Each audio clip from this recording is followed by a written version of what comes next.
तो hello guys, आप लोग कैसे हैं? और बढ़िया रहिए और स्वस्थ रहिए और दुआ कीजिए कि हम भी बढ़िया रहें और स्वस्थ रहें।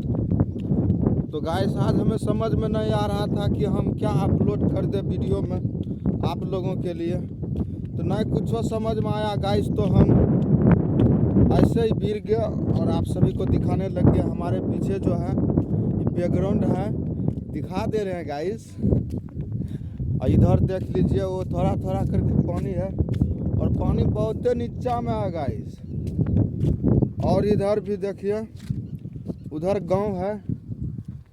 तो गाइस, सब कुछ हम दिखला ही दिए और क्या दिखाएं, सोच रहे हैं।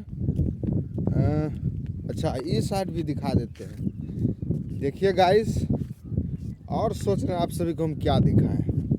हाँ, समझ में आया। वो देखिए गाइस, वो पानी टंकी है। तो गाइस, और सब बताइए कमेंट में कैसे हैं आप लोग। कमेंट नहीं करते हैं गाइस। तो गाइस, बस आज इतना ही, और कल कुछ दिखाएंगे। धन्यवाद आपको।